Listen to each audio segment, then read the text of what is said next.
जाओ। नहीं नहीं, डरो नहीं, डरो नहीं। बस मैं तुम्हें सुला दूंगा। लो। नहीं नहीं नहीं, छटपटाओ नहीं, बस जल्दी ही नींद आ जाएगी। 1 मिनट, बस 1 मिनट।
कितनी रात हो गई, कुछ होश है? हाँ।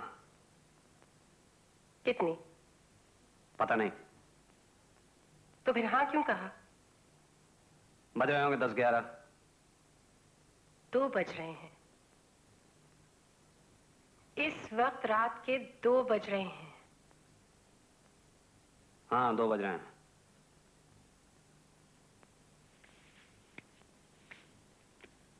सोना नहीं है? नहीं। सारी रात नहीं सोगे? नहीं, एक इंटरेस्टिंग रिजल्ट मिल रहा है, बहुत इंटरेस्टिंग। रिजल्ट तो तुम्हें पिछले 10 सालों से मिल रहा है। रोज सुनती हूँ तुम्हारे इंटरेस्टिंग रिजल्ट्स, कोई नई इजाद। But it all ends in nothing, in a big nothing. क्योंकि थोड़ी देर बाद तुम ही कहोगे कोई नया सवाल खड़ा हो गया है। कब तक चलेगा ये सब? बर्दाश्त की भी कोई हद होती है। जानती हो सीमा, बचपन से ही मुझे सवाल पूछने की आदत थी। मैं बहुत कुछ जानना चाहता था। तुम्हारी तरह बाबा भी परेशान हो जाते थे। एक बार मैं और बाबा नदी के किनारे टहल रहे थे। मैं ऐसे कोई 5-6 बरस का रहा हूंगा। तो मैंने बाबा से पूछा कि बाबा, नदी हमेशा उत्तर से दक्षिण की तरफ ही क्यों जाती? वो कहने लगे कि इसलिए क्योंकि उत्तर में हिमालय के पहाड़ हैं, ऊंचाई है, दक्षिण में समंदर है, नीचाई है, इस वजह से नदी उत्तर से दक्षिण की तरफ जाती। फिर मैंने उनसे पूछा कि नदी को दक्षिण से उत्तर की तरफ बहा जा सकता है? उन्होंने कहा कि नहीं। फिर मैंने कहा कि बीचों बीच बांध क्यों नहीं बांध देते? तब तुम्हारे पिताजी ने कहा ऐसा करने से पानी जमा हो जाएगा और प्रेशर से बांध टूट जाएगा। फिर तुम पूछते घास हरी क्यों होती है, फूल लाल पीले नीले क्यों होते हैं, और तुम्हारे पिताजी कहते पता नहीं बाबा ये सब सवाल मुझे नहीं मालूम, अपने टीचर से जाके पूछो, और साथ में ये भी कहते you are a very precocious child. अरे तुम्हें तो सब याद है। 1000 बार सुन चुकी हूँ, इसलिए याद है।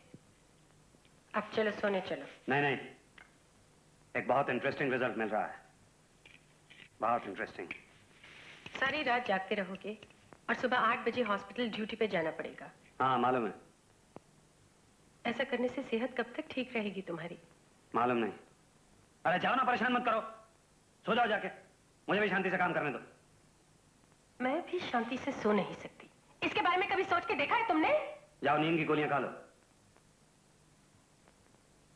पागल, मैडमैन। पता नहीं क्या देखा था इसमें मैंने।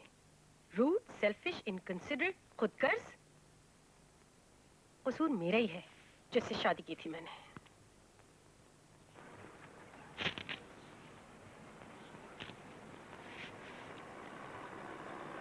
सीमा मुझे पैसे दे दो, बस का किराया नहीं है। ए सीमा, कहाँ हो तुम? पैसे दे दो भाई, मेरे पास बस का किराया नहीं है। सीमा, जल्दी करो, मुझे देर हो रही है। मैंने गलती की, बहुत बड़ी गलती की, तुम जैसे खुदगर्ज इंसान से शादी करके। ज्यादा तेवर मत दिखाओ, समझी ना? मैं भी रात भर नहीं सोया हूं। इसके बावजूद कोई रिजल्ट नहीं निकला। एक्सपेरिमेंट रिपीट करना पड़ेगा, पर वक्त ही कहाँ है। सारा दिन तो वहां अस्पताल में वेस्ट हो जाता है। तो मैं क्या करूं? तुम्हारी जगह अस्पताल जाके नौकरी तो नहीं कर सकती? हाँ, वो तो नहीं कर सकती, पर पैसे तो दे सकती हो। मेरे पास भाड़े के पैसे नहीं हैं। लो।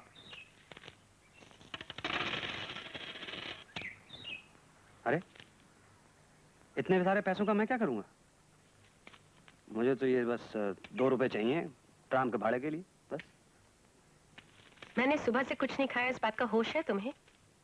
हाँ, देखा मैंने, पर क्यों नहीं खाया? मैंने तो मना नहीं किया था।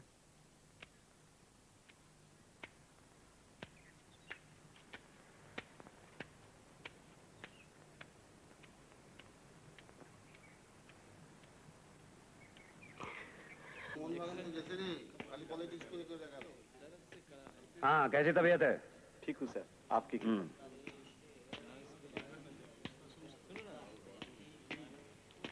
सर, ये एक नया पेशेंट। अच्छा। हाँ भाई, क्या हुआ है?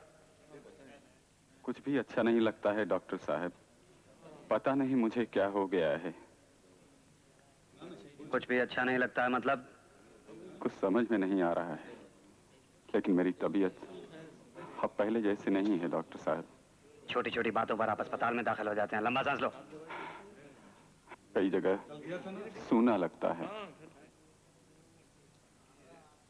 कमजोरी की वजह से हो सकता है। नहीं डॉक्टर साहब, बिल्कुल सूना लगता है। ये देखिए।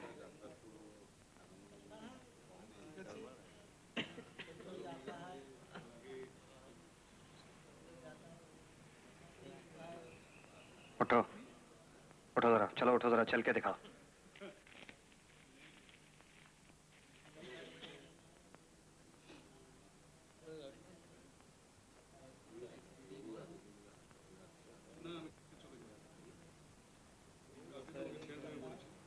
Footfall, glove and stocking anaesthesia. हाँ ठीक है, वापस आ जाओ। आ जाओ, लेट जाओ बिस्तर। सिस्टर, लेट जाओ। सिस्टर, इस पेशेंट को हॉस्पिटल से हटवा दीजिए। घर भेज दूं? घर में उसे जगह नहीं मिलेगी। क्यों? उसका पेरिफेरल नर्व अफेक्ट हुआ है, लेप्रेसी। My God, leprosy? आप एक नर्स होकर भी घबरा गई। घर वाले तो उसके पास तक नहीं आएंगे। अथॉरिटी से कहिए उसे किसी लेप्रेसी होम में भेज दें। Leprosy, the damned menace to mankind. यकीन करना, इस चिट्ठी को लिखते हुए मुझे जरा भी अच्छा नहीं लग रहा है, लेकिन इस तरह जीते रहना मेरे लिए मुमकिन नहीं है। जिस दिन मैंने तुम्हारे साथ जिंदगी शुरू की थी, उस दिन बहुत से सपने देखे थे। सोचा था तुम्हारा ख्याल रखूंगी, तुम्हारी सेवा करूंगी। साथ ही उम्मीद थी कि तुम भी मेरा ख्याल रखोगे, दुख में मेरा साथ दोगे, मेरी गलतियों को सुधार दोगे। पर न जाने क्यों ऐसा हो न सका। जिस दिन मेरे पिताजी गुजरे, उस दिन भी तुम लैब से बाहर नहीं निकले। क्या यही है पति पत्नी का रिश्ता? मुझे लगता है तुम्हें मेरी जरूरत नहीं है। एक नौकर के रहने से भी तुम्हारा काम चल जाएगा। सीमा, ए सीमा, कहाँ हो तुम? क्या हुआ, इतना चिल्ला क्यों रहे हो? अरे क्या कर रहे हो? मेरे हाथ जूटे हैं। मैंने उस शैतान को भगा दिया। किसको? वही शैतान जो पिछले 7 बरसों से मेरे पीछे पड़ा हुआ था। That blithering devil. At last I'm being able to drive him out. That swine. किसकी बात कर रहे हो? मैं तो समझी मेरे सिवा तुम्हें कोई परेशान नहीं करता। Toxicity. क्या? Toxicity. The toxic factor in my vaccine. और मैं समझी मुझसे कोई गलती हो गई। गलती? ये सब तुम्हारी वजह से सीमा, सिर्फ तुम्हारी वजह से। तुमसे अपनी तारीफ सुनना अच्छा जरूर लगता है, लेकिन फजूल के कॉम्प्लीमेंट्स में कबूल नहीं करती। फिजूल कैसे? अगर तुमने जेवर बेच के मुझे ये फ्रिज, इंक्यूबेटर और माइक्रोस्कोप नहीं दिलवाया होता तो क्या मैं काम कर सकता था? तुम्हारी माँ की दी हुई 6 जोड़ी चूड़ियां और गले का हार बेचकर मैंने सिर्फ 5 इंस्टॉलमेंट्स दिए हैं। बाकी तो हर महीना तुम ही चुका रहे हो। नहीं सीमा, तुम्हारे बगैर मैं कुछ नहीं कर सकता था, कुछ भी नहीं। रियली, अगर तुम नहीं होती तो मैं एक नब्ज देखने वाला डॉक्टर बन के रह जाता।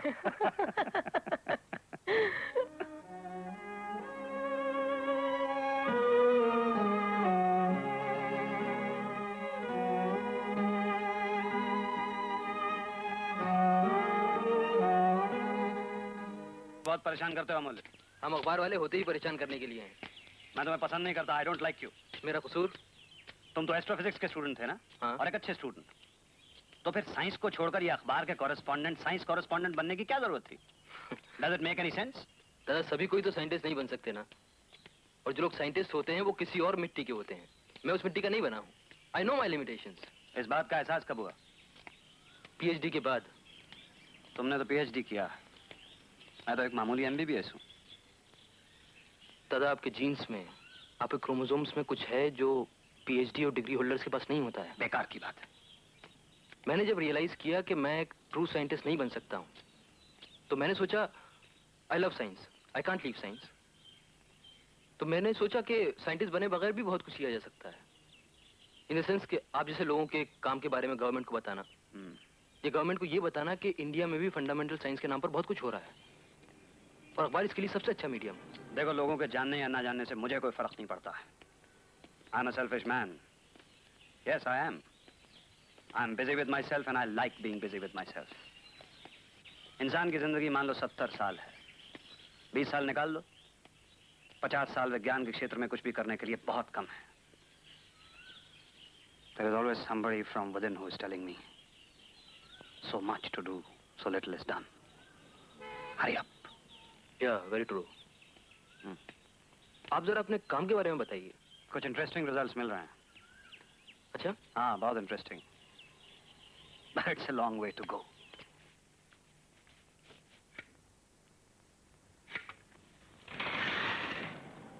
कैलकाटा बैक्टीरियोलॉजिकल इंस्टीट्यूट से मेरे लिए कोई किताब आई है? नहीं। अरे, सीधे लैब में चल दिए। पहले हाथ मुंह तो धो लो। मैंने तुम्हारे लिए नाश्ता बनाया, कुछ खा लो, फिर जो जी में आए करना। हाँ, भूख तो लग रही है, बहुत लग रही है। तुम्हें भी भूख प्यास लगती है?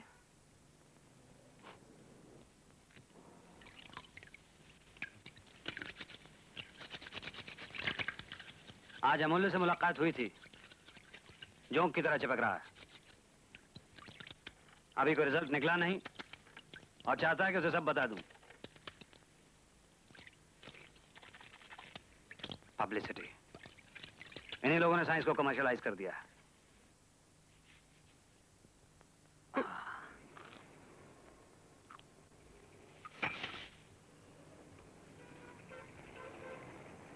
अरिजीता के यहाँ से परमिता का फोन आया था तुम्हारे लिए। भाभी का? कैसे हैं वो लोग? शुक्र है तुमने पूछा तो। वो तो रोज ही फोन करके तुम्हारा हालचाल पूछती रहती हैं। तुम्हारी तरफ से कोई जवाब नहीं चाहता। भाभी जानती है मैं उन्हें बहुत चाहता हूँ, बहुत, और वो भी मुझे बहुत चाहती है। अच्छा, अंजना कैसी है? मेरी छोटी सी प्यारी सी अंजना कैसी है वो? तुम खुद ही फोन करके पूछ लो ना, अच्छा लगेगा। मैंने चाय नहीं पी अब तक। तो पी लो।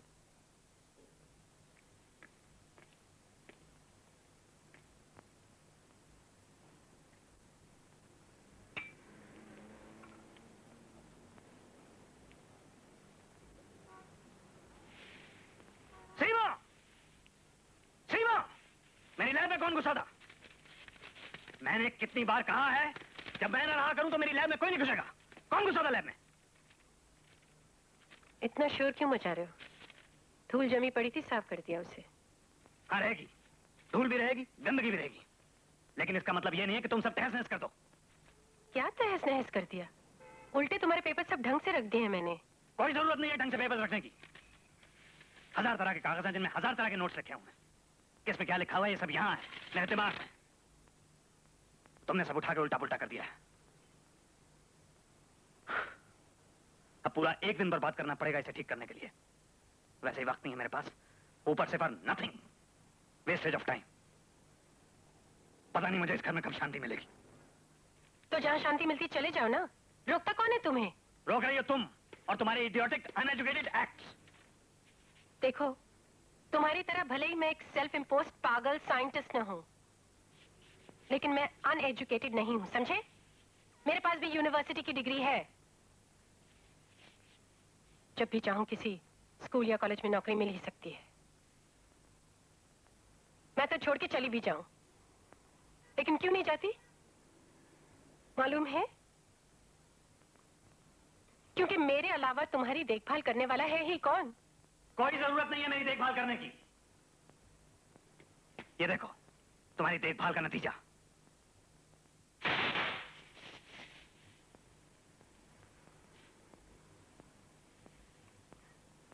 एक वजह और है तुम्हें छोड़ के न जाने की। तुम्हारे लिए मेरे दिल में जो प्यार है ना, मैं उससे मुक्त नहीं हो पाई हूं अब तक, लेकिन कोशिश कर रही हूं। ये आराम का मामला है। अपन का चॉइस का मामला है। रूपा फ्रंटलाइन ब्रीफ्स। क्या आराम। ये आराम का मामला है। Max Fair, the exclusive shirts for the exclusive men.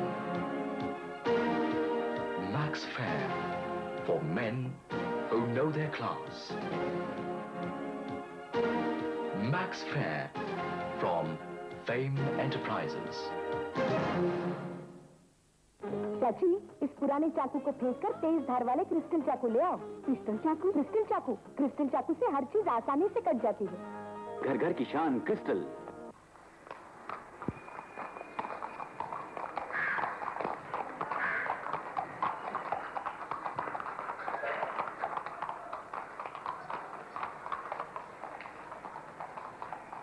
क्या ब्रुसेलोसिस के बारे में काम कर रहे हैं? नहीं, ब्रुसेलोसिस पर तो बहुत पहले काम हो चुका है।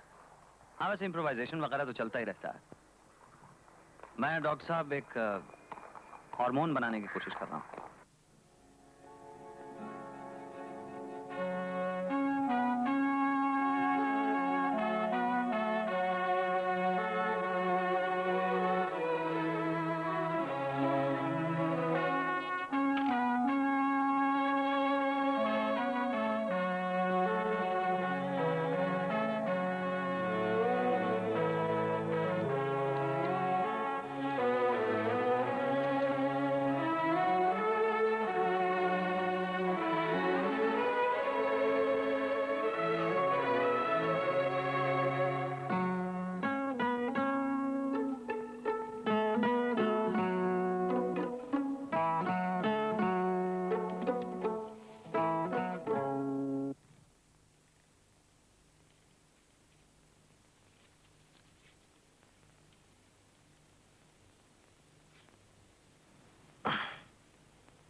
आधी रात को हाय हाय करके एक्सरसाइज करना, सर पे झरझर करके पानी डाल के नहाना, ये पागलपन नहीं तो और क्या है?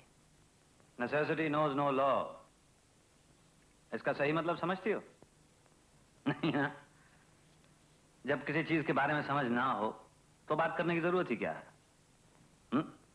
हाँ, तुम जो चाहे करो, मैं ही अपना मुंह सीलूं, है ना?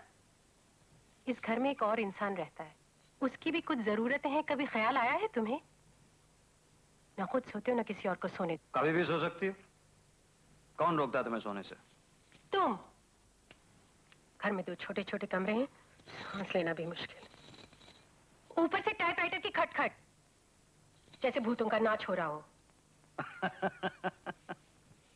तुम्हें तो किसी बड़े ओरिजिन जैसे डॉक्टर से शादी करनी चाहिए थी। सब कुछ मिल जाता, बड़ा सा मकान, बड़ी गाड़ी, एयर कंडीशन कमरे, सब कुछ।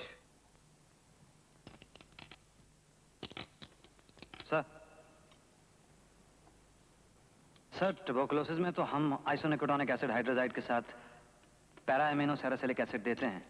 इससे टॉक्सिक इफेक्ट नहीं होता है? हाँ होता है, विटामिन B6 डेफिशिएंसी हो सकती है। इसमें तो फिर भी हमें एक रीजन मिलता है, लेकिन जहां पर कोई स्पेसिफिक रीजन ना हो वहां किस तरह से अप्रोच करेंगे? सपोर्टिव थेरेपी देना पड़ेगा, जितनी जल्दी हो एब्जॉर्ब ड्रग या जहर को निकाल देना पड़ेगा। अच्छा दीपांकर, तुमने तो अपनी टॉक्सिसिटी प्रॉब्लम को सॉल्व कर ही लिया है ना? नहीं सर, पहले लगा था कि दूर हो गया है टॉक्सिक फैक्टर, लेकिन अभी लगता है बहुत काम करना है। तो शुरू कर दो। लाखों का प्यारा कितना है न्यारा, हिमताज आयुर्वेदिक तेल, बालों का रखवाला हिमताज आयुर्वेदिक तेल। सॉफ्ट लाइन, ये आराम का मामला है। वाह क्या आराम, ये आराम का मामला है। रूपा सॉफ्ट लाइन पैंटी, ये आराम का मामला है। क्रिस्टल टेबलवेयर कटलरी, जगमगाती रुपहली कारीगरी।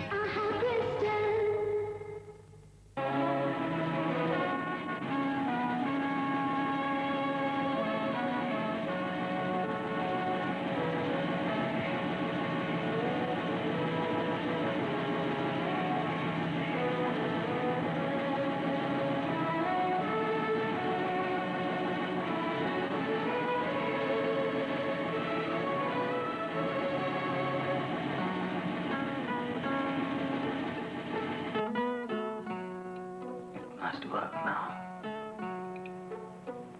It must work. It must work. और क्या हो सकता है?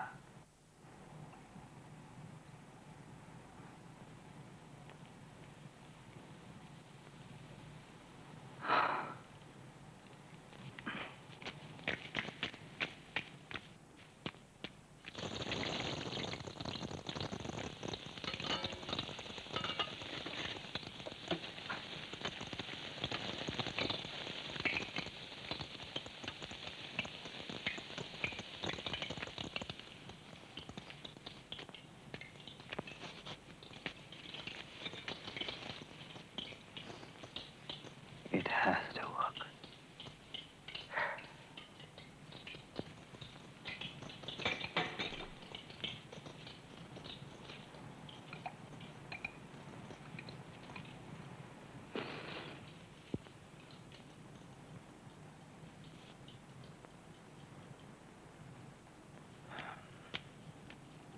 सीमा, मुझे भूख लगी है। चलो उठो, मुझे खाने के लिए दो कुछ। तुम्हारा खाना टेबल पे रखा है। अच्छा, तुम सोए नहीं अभी तक? रात बर्बाद करने का क्या फायदा? कुछ काम करो तो रात भर जागने का मतलब भी है। काम ही तो कर रही हूँ, तुम्हारी शर्ट में बटन टांग रही हूँ। ये क्या है? ये खाना है? अरे आधी रात को 4 स्लाइस और एक केला खाकर कोई रह सकता है? रसोई से स्टोव तो तुम ले गए थे, फिर खाना किस पे बनता? तो दूसरा स्टोव नहीं ला सकती थी? आधी रात को दुकानें खुली नहीं रहती, कल ही खरीदा जाएगा।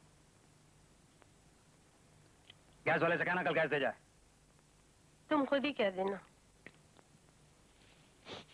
अब ये भी मुझे करना पड़ेगा, एक बहुत इंपॉर्टेंट नतीजे पे। तुम्हें बताने का क्या फायदा?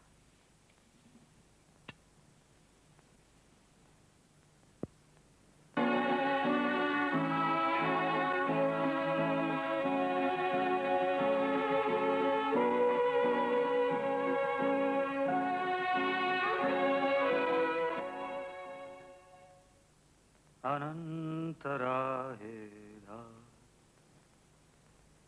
कितनी जानी हुई बातें अनजानी रह जाती हैं।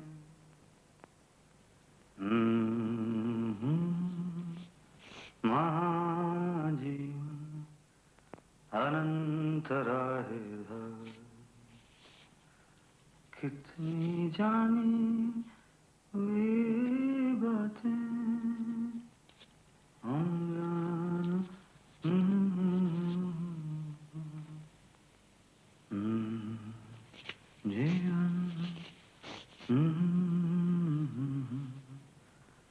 तुम्हारी छोटी मौसी ने अपने पोते के अन्नप्राशन पर बुलाया।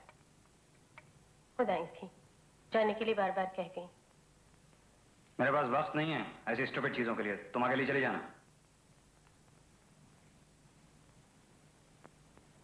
अच्छा, मुझे सब जगह अकेले क्यों जाना पड़ेगा बता सकते हो? और मुझे सब जगह तुम्हारे साथ क्यों जाना पड़ेगा बता सकती हो? You're the most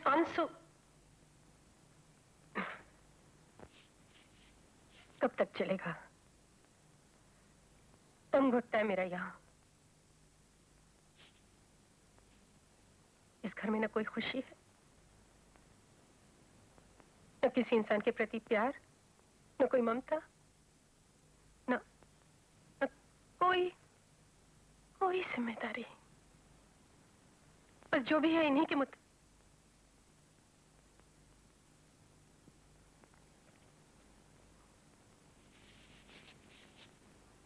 आज मैं साफ साफ बता दूं, मैंने जानबूझकर इस घर में किसी बच्चे को जन्म नहीं दिया, क्योंकि बच्चे की जिम्मेदारी सिर्फ माँ की नहीं होती। उसके इंसान बनने में बाप का भी कोई फर्ज होता है, जो तुम्हारे जैसा खुदगर्ज इंसान कभी पूरा ही नहीं कर सकता।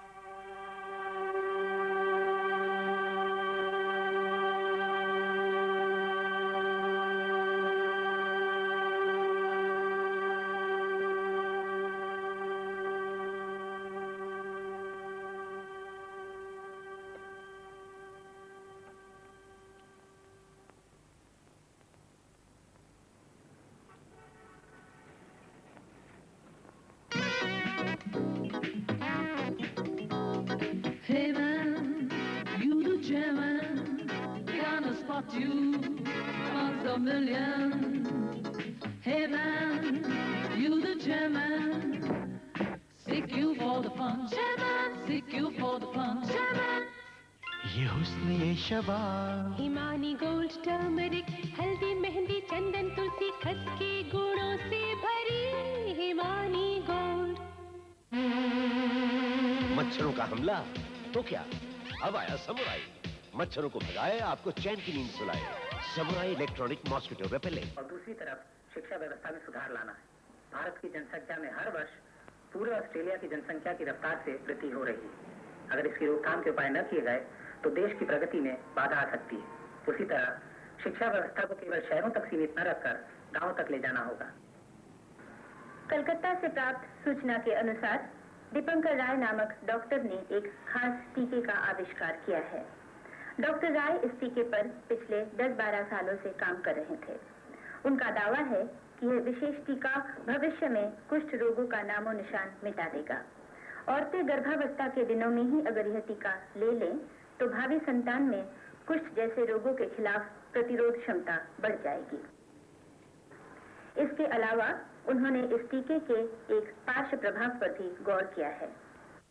यह टीका महिलाओं का बांझपन दूर कर सकता है। हालांकि इस बारे में अभी तक वे किसी निश्चित फैसले पर नहीं पहुंच पाए हैं। डॉक्टर राय आजकल कलकत्ते के एक सरकारी अस्पताल में कार्यरत हैं। माँ, ये कहिए अपने दीपू का तो नहीं? अरे हो सकता है, दीपू भैया भी तो गवर्नमेंट हॉस्पिटल में काम करते हैं और रिसर्च भी करते हैं। कितनी अजीब बात है। ये जरूर अपने दीपू काका होंगे। बाबा को अभी बता कर आती हूँ। अरे नहीं नहीं, चेम्बर में पेशेंट होंगे ना तो नाराज होंगे। खुश ही होंगे। दीपू काका तो बाबा के क्लास फ्रेंड है। एक्साइटेड होने की जरूरत नहीं, जब ऊपर आएंगे ना तो बता देंगे। आविष्कार किया है।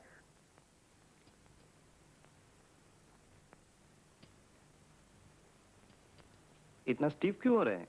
रिलैक्स कीजिए, पहले भी तो आपका ईसीजी हो चुका है।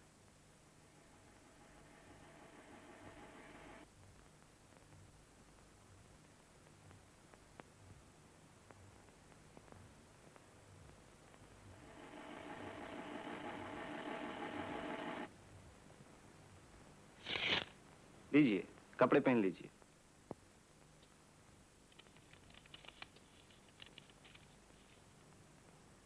Thank you. आइए। पुराना प्रिस्क्रिप्शन लाए हैं? नहीं सर। क्यों? खो गया सर। खो दिया? प्रिस्क्रिप्शन खोने से कैसा चलेगा? हजारों पेशेंट्स के प्रिस्क्रिप्शन को क्या याद रखा जा सकता है? खैर, लास्ट ईसीजी कब किया था? महीने भर पहले। आपने ही तो किया था सर। अच्छा भला कमा रहा था, पर अचानक ना जाने क्या हो गया। बैड स्टार्ट सर, नहीं तो। आपने बिल्कुल ठीक कहा। अच्छे स्टार होने से बीमारी खुद ब खुद ठीक हो जाती तो इतना पैसा देकर ट्रीटमेंट कराने की क्या जरूरत थी? ये लीजिए, 1 Lasix once a day, 1 Eneral thrice a day और Sorbitrate हमेशा अपने पास रखिए। सीने में दर्द होने पर आधी टैबलेट अपने जबान के नीचे रख लीजिए। ओके? Thank you. नमस्कार सर। सुदर्शन, और कोई पेशेंट्स हैं? ठीक है, मैं जा रहा हूं।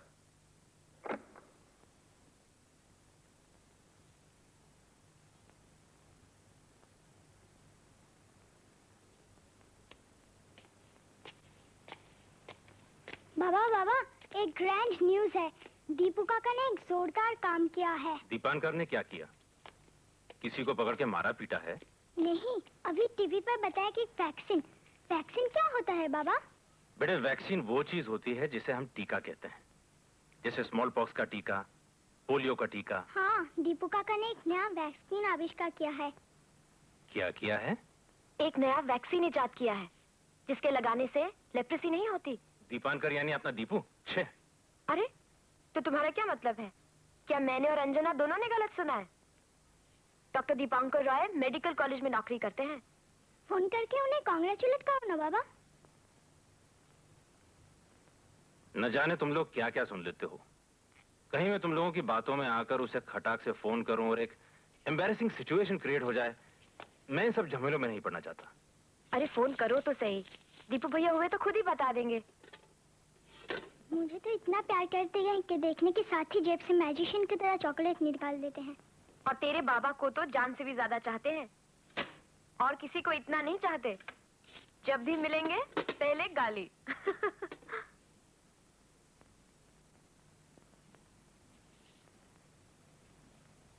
क्या हुआ? न्यूज में क्या आया था जरा बताना। ठीक ठीक कहना, बड़ा चढ़ा के मत बताना। मेरे मुंह से सुनकर क्या करोगे? आज जब टीवी में बताया है तो कल अखबार में भी जरूर छपेगा। 4000 है। अखबार में तस्वीर भी जरूर छपेगी ना बाबा? हाँ बेटे, छप भी सकती है।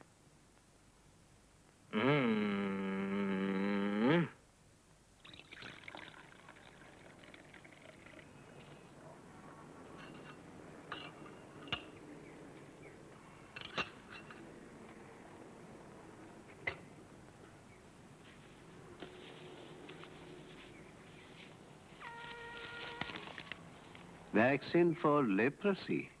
Dr. Deepankar Rai, attached to a government hospital, has invented a vaccine for leprosy. Sir, मैं बार बार आपके सामने प्रॉब्लम्स लेकर आता हूँ, आपको डिस्टर्ब करता हूँ, तरह तरह के सवाल करता हूँ आपसे।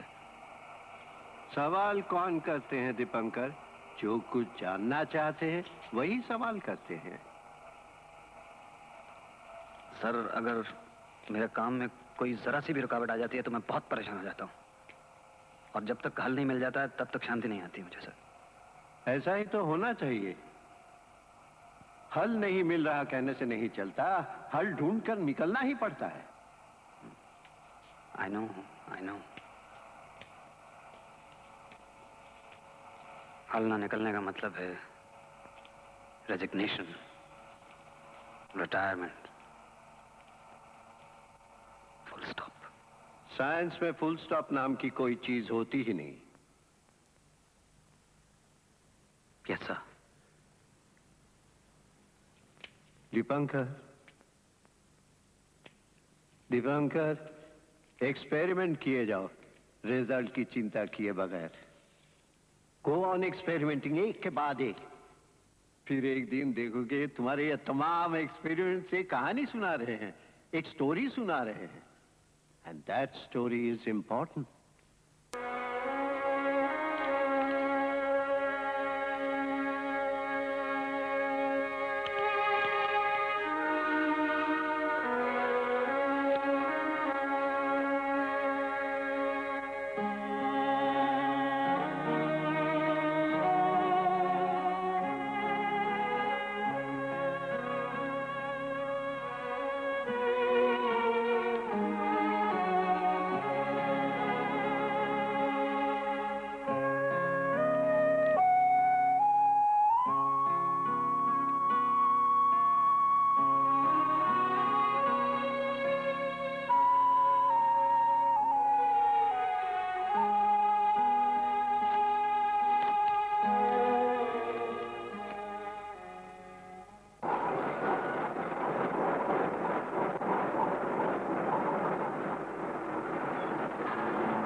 अब तो यकीन आया ना? पेपर में तो बहुत कुछ लिखा है, लेकिन उसने मुझे ये कभी नहीं बताया कि वो लेप्रोसी पे रिसर्च कर रहा है। टीपू भैया तुम लोगों में से नहीं है, वो किसी और ही मिट्टी के बने हैं। बता तो नहीं सकती, लेकिन उनकी बात ही कुछ और है। ये सब मैं नहीं जानता, लेकिन उसके माइंड में हमेशा गड़बड़ रही है। मैंने उसे कई बार समझाया गवर्नमेंट सर्विस छोड़ के प्राइवेट प्रैक्टिस कर ले। उसका जवाब होता था, आंखें बंद करके आधे घंटे के लिए किसी की नब्ज टटोलने की पेशेंस मुझ में नहीं है। स्टूडेंट भी वो कोई खास नहीं था। जहां मैं फर्स्ट आता था वो बस बाल बाल पास होता था। पढ़ाई लिखाई में तो उसका बिल्कुल ध्यान ही नहीं था। कहता था, सिलेबस की किताबों में क्या रखा है यार, सिलेबस के बाहर की दुनिया ही तो अनजानी है, और अनजानी चीजें ही तो इंटरेस्टिंग होती हैं। अरे कहाँ चले, नाश्ता ठंडा हो जाएगा। बस अभी आया।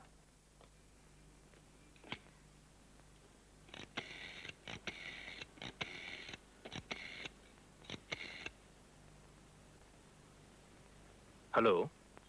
I have done it Arijit, I have done it. वो तो दिख ही रहा है।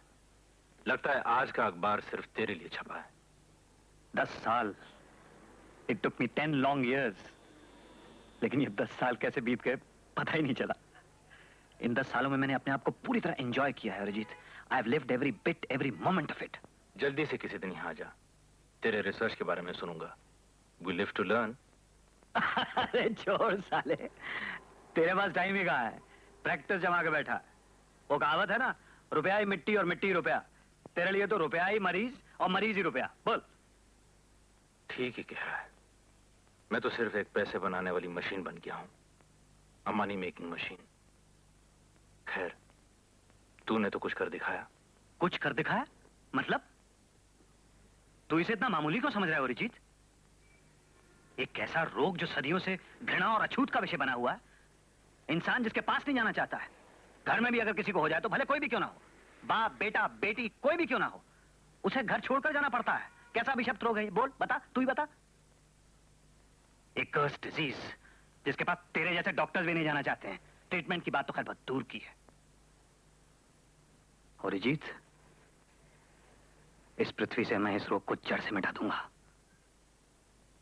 It will be eradicated forever. सुबह से कॉन्ग्रेचुलेशंस के बहुत से फोन आए होंगे। नहीं सर, हाँ अरिजीत का फोन आया था। हाँ, सरकारी अस्पताल में डॉक्टर हैं, इन्हें कौन कांग्रेचुलेट करेगा? आपने अगर टेबलेट बनाई होती ना एज ए क्योर, तो सारे बिजनेसमैन ने पेटेंट लेने के लिए लाइन लगा ली होती। अरे वो स्कूल में पढ़ा था ना, prevention is better than cure. बस नहीं, सारी गड़बड़ हो गई। ये रहे मेरे बच्चे सर। देखने में तो अच्छे ही लग रहा है, पता नहीं कब तक जिंदा रहेंगे। जरा लेबोरेटरी का हाल तो देखिए।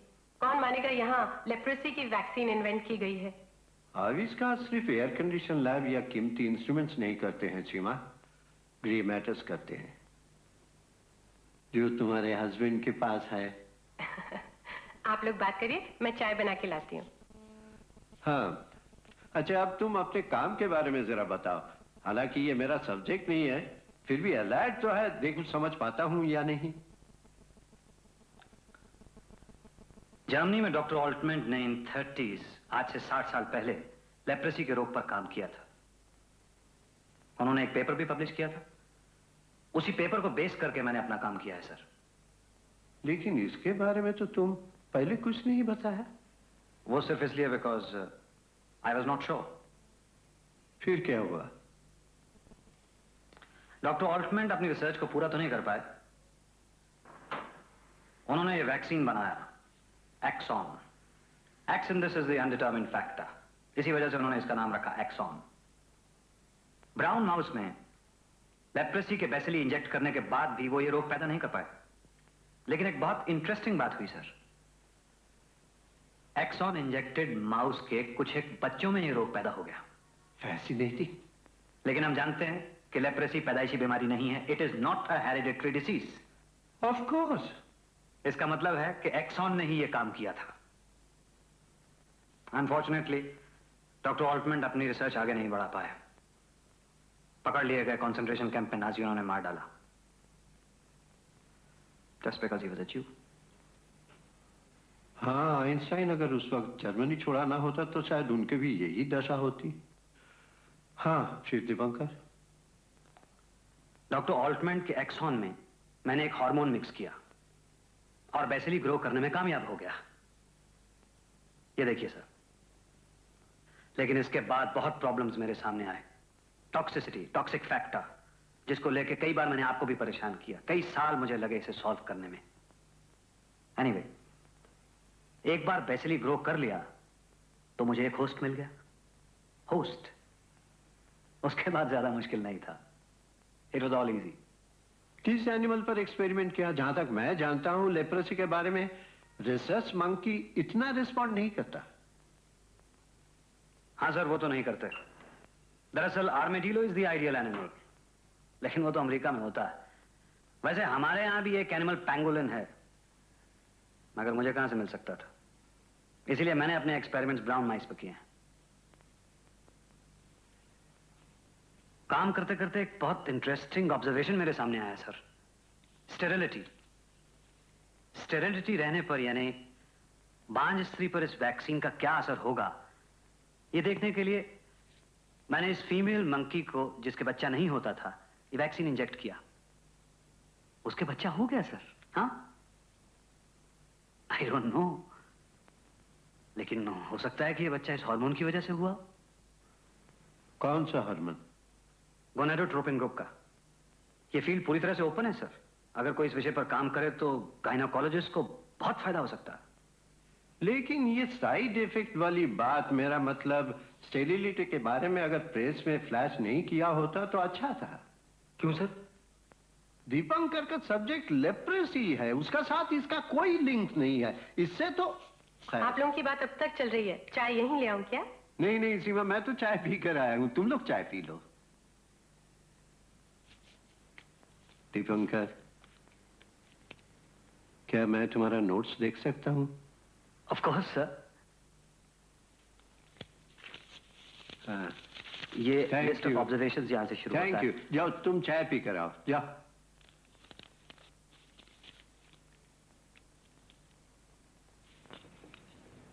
सीमा में बस यही एक बुराई है, जरूरी काम के वक्त हमेशा डिस्टर्ब करती है। जानते तो हो ही, तुम्हें उम्र भर सताने के लिए ही मैं पैदा हुई हूँ। अभी अभी आई है, गवर्नमेंट की है। देखिए, शायद गवर्नमेंट ने कांग्रेचुलेट किया हो। बहुत बड़ा प्रॉब्लम है हमारे देश में लेप्रोसी।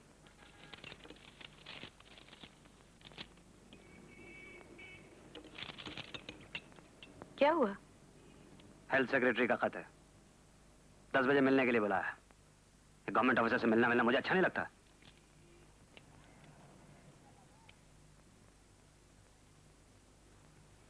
ये देखिए सर, हेल्थ सेक्रेटरी का खत आया है। आज ही 10 बजे मिलने के लिए बुलाया उसने। मिलना तो पड़ेगा ही, क्योंकि तुम एक गवर्नमेंट सर्वेंट हो। पर सर इसमें लिखा है टू एक्सप्लेन सर्टन मैटर्स। क्या लिखा है? To explain certain matters. मतलब क्या निकलता है इसका? मतलब यह है कि जल्द से जल्द अपने पेपर रेडी करो, उसकी खास जरूरत है। पेपर्स तैयार करने का तो वक्त ही नहीं मिला सर। 10 साल तो सिर्फ एक्सपेरिमेंट्स में बीत गए।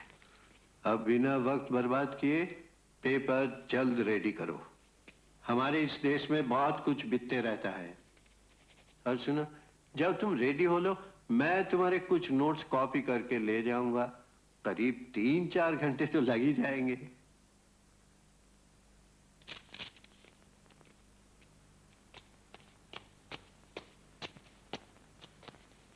Arijit, sorry for the intrusion. अरे रामानंद, आओ। क्या हालचाल है? आज का अखबार देखा? दीपंकर राय की खबर पढ़ी? लेप्रेसी का डॉक्टर। 1 मिनट।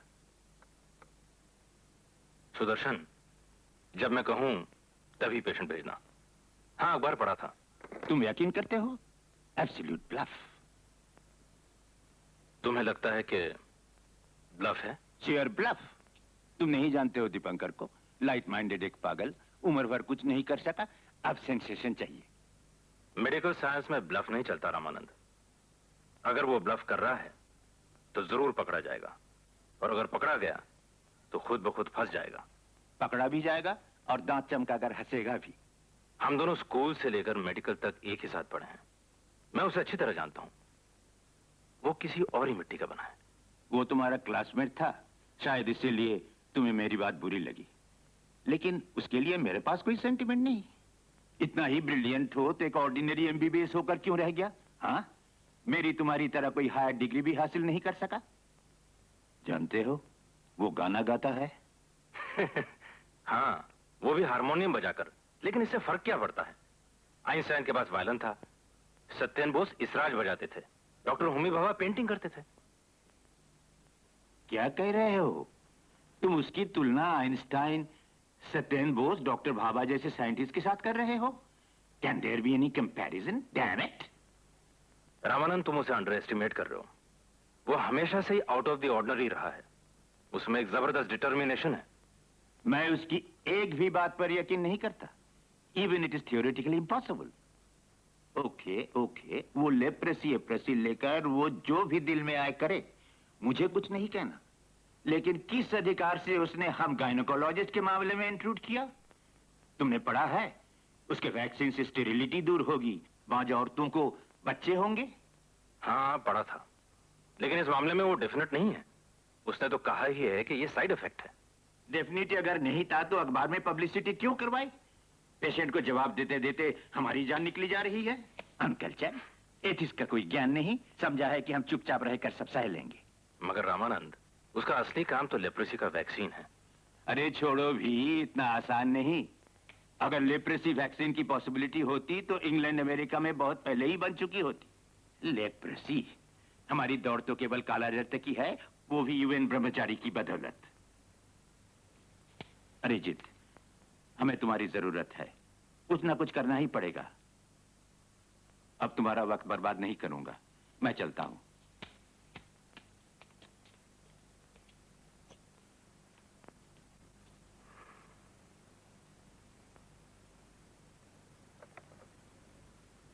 सुदर्शन, पेशेंस भेजो। आइए डॉक्टर रॉय। क्या बात क्या है? आपने ये चिट्ठी भेजी है मुझे to explain certain matters. What do you mean to explain certain matters? मैंने अस्पताल से कोई दवाई चुराई है, किसी पेशेंट की तरफ नेग्लिजेंस बरती है, या फिर गवर्नमेंट के किसी डॉक्यूमेंट को एक्सपोज कर दिया है? What is it? आप बैठिए तो सही डॉक्टर रॉय। आप इतने उत्तेजित क्यों हैं? प्लीज बैठिए। जो भी कहना जल्दी से कहिए, मेरे पास ज्यादा वक्त नहीं है। देखिए, मैं इंग्लिश लिटरेचर का एक स्टूडेंट था। आपकी वैक्सीन के बारे में कोई कमेंट करना अनसिविलाइज होगी। मैं अपनी लिमिटेशन जानता हूं डॉक्टर रॉय, लेकिन यहाँ मैं एक ऑफिसर हूँ। सरकार ने मुझे एडमिनिस्ट्रेशन की जिम्मेदारी दी है। मेरा काम कोऑर्डिनेट करना है। आप सरकारी हॉस्पिटल के एक डॉक्टर हैं, मेरी तरह एक गवर्नमेंट ऑफिसर जिनका एक कोड ऑफ कॉन्डक्ट होता है। ऐसे कुछ काम है जिन्हें हम गवर्नमेंट परमिशन के बिना नहीं कर सकते। जैसे कि प्रेस में कोई स्टेटमेंट देना। इसका मतलब है सिर्फ अखबार में स्टेटमेंट देने की वजह से 10 साल का मेरा काम बर्बाद हो जाएगा?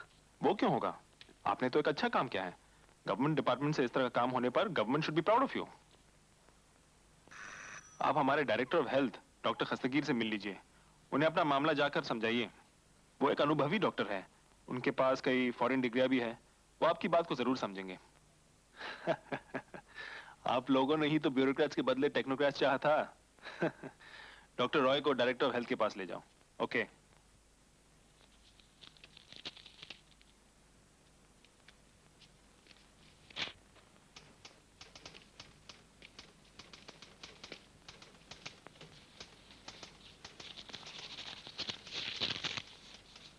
किसकी परमिशन से तुमने गवर्नमेंट लेबोरेटरी में पर्सनल रिसर्च की?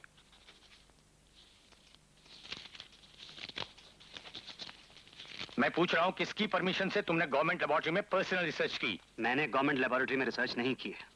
मेरे घर में एक छोटा सा कमरा है, वहीं लेबोरेटरी बनाई है, वहीं काम किया है। हाँ, मेरे कुछ दोस्त हैं जिन्होंने प्राइवेट लेबोरेटरी में मेरी कुछ मदद की। तुम्हें मेरे पास आना चाहिए था, मैं तुम्हें गाइड करता। अरे वही तो, वो जर्मन साइंटिस्ट, क्या नाम है उसका, ऑल्टमैन। तुमने ऑल्टमैन के पेपर के आधार पर ही अपना काम किया है ना? डॉक्टर ऑल्टमैन जर्मन नहीं, ऑस्ट्रियन ज्यू थे। हाँ हाँ, वही हुआ, वो एक ही बात है। फर्क ही क्या है? जर्मनी और ऑस्ट्रिया ऐसे ही हैं जैसे ईस्ट बंगाल और वेस्ट बंगाल। जानते हो, तुम्हारे क्लेम पर कोई विश्वास नहीं कर रहा है। साइंस में विश्वास या अविश्वास का कोई सवाल ही पैदा नहीं होता है। प्रमाण चाहिए, अटूट प्रमाण, प्रूफ। एक बार मेरे पेपर्स रेडी हो जाने दीजिए, आपको संशय की कोई गुंजाइश नहीं रहेगी। I am sure. कितने दिन लग जाएंगे तुम्हें पेपर्स तैयार करने में? 3 महीने तो लग जाएंगे। 3 महीने? 2 जाने माने गायनेकोलॉजिस्ट ने मुझे बताया कि तुम्हारे क्लेम का समाचार एक होक्स है, अ बिग होक्स, एक पागल की बकवास। एक चाय ले आओ। लेकिन गायनेकोलॉजिस्ट का मेरी रिसर्च से क्या मतलब है? क्या मतलब? तुमने कहा है कि तुमने एक वैक्सीन बनाई है जिसे तुम सिर्फ स्त्रियों को देना चाहते हो। देखिए, स्त्रियां कोई गायनेकोलॉजिस्ट की पर्सनल प्रॉपर्टी तो नहीं होती हैं। लेकिन मुसीबत तो हमें ही झेलनी होती है ना। अगर बाद में कोई रिएक्शन हो गया तो कौन होगा जिम्मेदार? तुम। इंसान के जिस्म पर एक्सपेरिमेंट करने की बात तो अभी बहुत दूर की है, अभी तो बहुत काम बाकी है। अच्छा, इसके अलावा औरतों को पॉक्स के, हैजा के इंजेक्शंस क्यों दिए जाते हैं? वो भी तो एक स्वस्थ शरीर में पॉइजन भरने जैसा ही है ना। ये क्या पागलों की तरह बक रहे हो? तुम्हारा दिमाग ठिकाने है? लेप्रेसी एक घृणित रोग है, सारा समाज इससे घृणा करता है। समाज इसलिए इससे घृणा करता है क्योंकि इस रोग का इलाज नहीं है। अगर ये फ्लू या इन्फ्लुएंजा की तरह होता, जो जल्दी ठीक हो जाता है, तो लोग इससे घृणा नहीं करते। ट्यूबरकुलोसिस का एग्जाम्पल लीजिए। इसे राज रोग कहा जाता था। जिसके घर में होता था, कोई उसके घर में पांव तक रखने को तैयार नहीं था। आज टीबी से कोई परेशान है? You better don't try to teach me science. पर आप अनसाइंटिफिक बात कर रहे हैं। Unscientific? Yes, you're bloody talking like a layman. Who made you the director? मैं कहता हूं कि मेरा वैक्सीन लेप्रेसी को हमेशा के लिए दुनिया से मिटा देगा। हाँ। I mean, like plague, polio, tetanus, pox. Yes.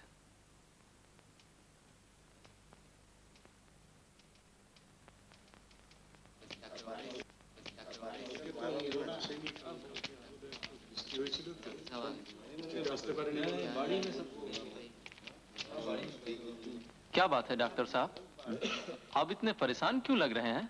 नहीं, कुछ नहीं। उन्होंने मुझे इंसल्ट किया है, मेरे काम को इंसल्ट किया है। हमारे देश में हर आदमी, चाहे वो छोटा हो या बड़ा हो, हर घड़ी अपमानित हो रहा है।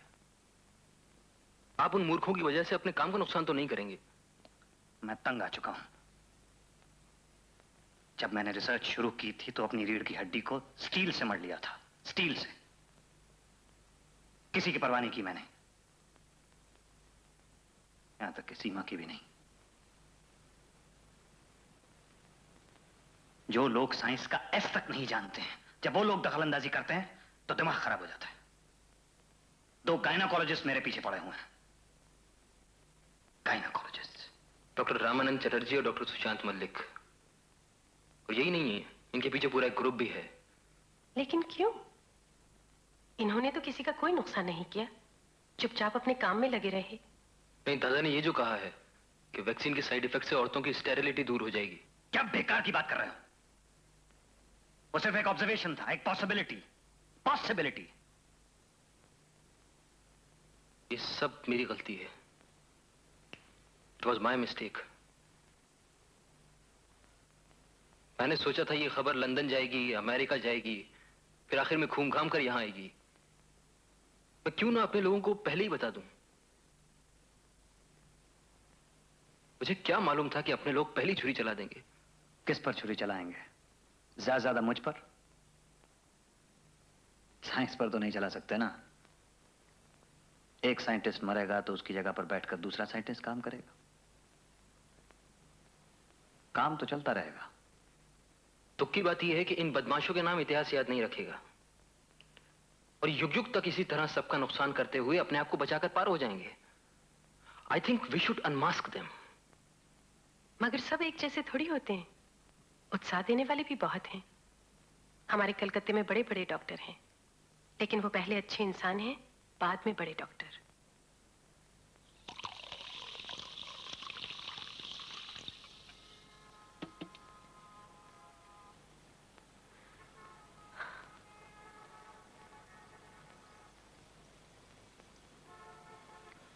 ये तुम्हें हुआ क्या है, बताओ तो। ये हर वक्त मुंह फुलाए क्या सोचते रहते हो? कुछ भी तो नहीं। जब से दीपांकर भैया की खबर छपी है, तुम्हें ना जाने क्या हो गया है। तुम तो जानती हो कि मैं ज्यादा बोलना पसंद नहीं करता और ना ही किसी बात या इशू को लेकर शोरगुल मचा सकता हूँ। मुझे तो कुछ और ही लगता है। क्या लगता है?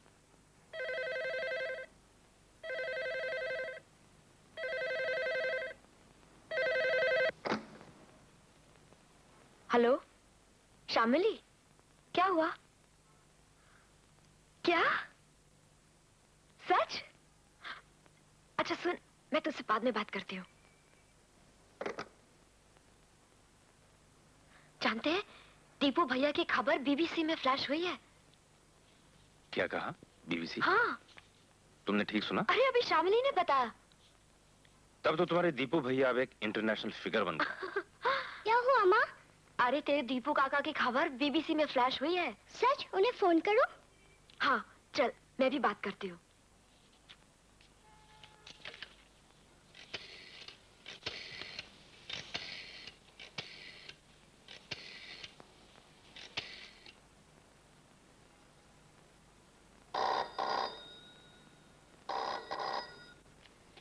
हेलो काकी माँ, आपने खबर सुनी? अंजना? नहीं तो क्यों, क्या हुआ? आज बीबीसी ने दीपू काका की न्यूज़ को फ्लैश किया है। बीबीसी? काकी माँ, हेलो काकी माँ, सुन रही हो? हाँ सुन रही हूँ, बोल। दीपू काका कहाँ है? काकी माँ, दीपू काका कहाँ है? ठहर, बुलाती हूँ। सुनो, सुनते हो? जल्दी आओ ना। क्या बात है? अंजना का फोन है, कह रही तुम्हारी न्यूज़ बीबीसी से ब्रॉडकास्ट हुई है। जल्दी करो ना।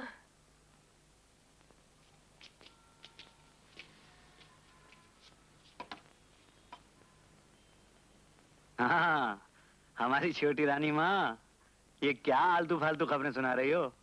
आलतू फालतू नहीं, बिल्कुल सच। मेरी चॉकलेट कहाँ है? बेटिया, अभी साइंस ने इतनी तरक्की नहीं की है कि टेलीफोन के जरिए तुम्हारी चॉकलेट भेज दूं। कम से कम मैं तो नहीं कर सकता हूँ। ये तो एक फिजिसिस्ट का काम है ना। मैं तुम्हें एक डब्बा चॉकलेट दूंगी। अच्छा ठीक है, मैं रोज एक एक करके खा लिया करूंगा। लो, माँ से बात कर लो। अच्छा भाभी। बाप रे बाप, एक बार भी आ नहीं सकते? अरे बाप रे बाप, आप यहाँ एक बार भी नहीं आ सकती? बीबीसी की खबर सुनकर तो अभी आने को मन कर रहा है। तो आ जाइए ना। पर हाँ, एक बात सोच लीजिए, 3 महीने पहले मेरी मौसी आई थी, बहुत डांट कर गई।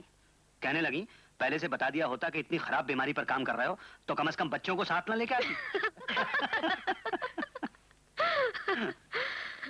अच्छा, साहब क्या कर रहे हैं? कह रहे हैं कि अब तो आप एक इंटरनेशनल फिगर हो गए। अच्छा, एकदम इंटरनेशनल मार्केट में पहुंचा दिया। वैसे भाभी, अरिजीत एक बहुत बड़ा डॉक्टर है, पर एक सीक्रेट बताऊं, उसकी खोपड़ी में कुछ नहीं है। कह दो। नहीं नहीं नहीं, मत कहना मत कहना। अरे इस उम्र में पिटना नहीं चाहता हूं उससे। स्टूडेंट लाइफ में पढ़ाई ना करने की वजह से बहुत मार खाई है मैंने उससे। मुझे कितनी खुशी हो रही है मैं बता नहीं सकती। जानते हैं, सब मुझे आपके बारे में पूछते हैं और मैं इतना ही कहती हूँ कि आप मेरे एक पागल भाई हैं। कभी आइए ना, जितना जल्दी हो। आऊंगा।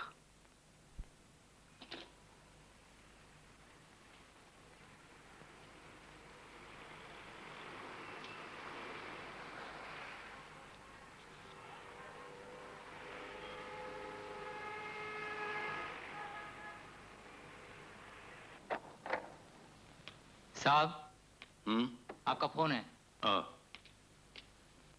Hello, doctor Ramanand Chatterjee. हाँ, मैं हेल्थ डिपार्टमेंट से बोल रहा हूँ। Director health doctor Khastgir. नमस्कार सर। अरे भाई, उस पागल को तो संभालो। किसे? अरे वही डॉक्टर दीपंकर रॉय। क्या सब उल्टी सीधी हरकतें कर रहा है। उस दिन ऑफिस में बुलवाया तो आकर ऐसी लंबी चौड़ी बातें करने लगा जैसे कि हम सब अनपढ़ हैं, डॉक्टर के विषय में कुछ जानते ही नहीं, घास छीलते हैं। वो तो आप ही के गवर्नमेंट का आदमी है। हाँ, वो तो है ही, और इसीलिए गवर्नमेंट की तरफ से कोड ऑफ कॉन्डक्ट के मुताबिक जो स्टेप्स लेने हैं वो हम ले ही रहे हैं। लेकिन डॉक्टर रामानंद, आप लोगों को भी साथ देना चाहिए। अच्छा, सुनते हैं कलकत्ते के कुछ बड़े बड़े डॉक्टर्स भी उसकी तरफ है। आप तो जानते ही है, आपस में हमारा न कोई मेल न यूनिटी। कॉम्पिटिटिव प्रोफेशन में जेलसी रहती है, लेकिन मैं आपकी राय से सहमत हूं। ठीक है, बाद में बात करते हैं। ओके।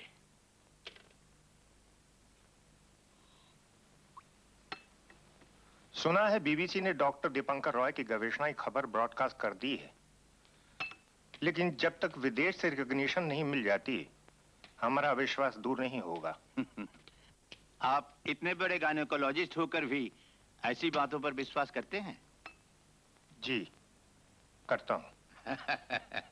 आप हंस सकते हैं, मैं डॉक्टर दीपंकर रॉय को नहीं पहचानता और न ही कभी उनसे मिला हूं, पर सुना है कई सालों से एक्सपेरिमेंट कर रहे हैं। बस इतने से आपने यकीन कर लिया? आप लोगों का भी जवाब नहीं। मैं कहता हूं कि ये स्टंट है, stunt.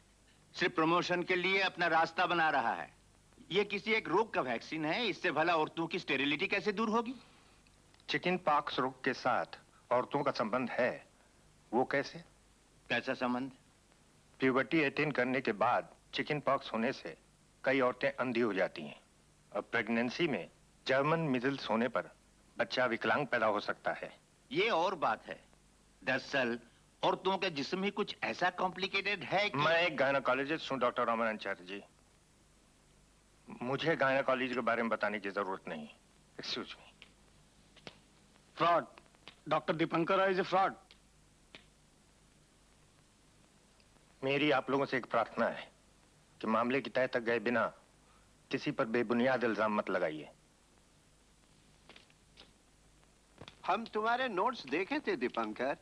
Effect of gonadotropin on Exon, so interesting. सिर्फ इंटरेस्टिंग ही नहीं, एक मौलिक काम, एन ओरिजिनल वर्क। तुम्हारे नोट्स के एक कॉपी मैं तुम्हारे नाम से जॉन एंडरसन फाउंडेशन को भेज दिया। कब भेजी आपने?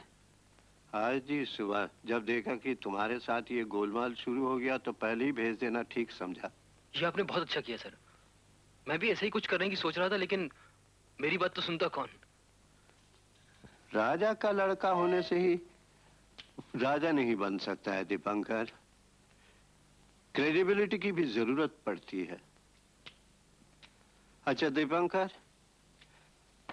इंसान पर एक्सपेरिमेंट के बारे में तुमने क्या सोचा है? सर, इंसान पर एक्सपेरिमेंट करने से पहले तो मुझे टॉक्सिक फैक्टर को पूरी तरह से रिमूव करना होगा। वैसे परमिशन भी लेनी पड़ेगी। परमिशन किसकी, क्यों? गवर्नमेंट की सर। गवर्नमेंट की? जहां तक मेरा ख्याल है, मेरा ये जिस्म तो किसी गवर्नमेंट की प्रॉपर्टी नहीं है। हाँ? अगर जरूरत पड़े तो मेरा ये शरीर हाजिर है, संकोच न करना। सर, ये वैक्सीन कुष्ठ रोग का है।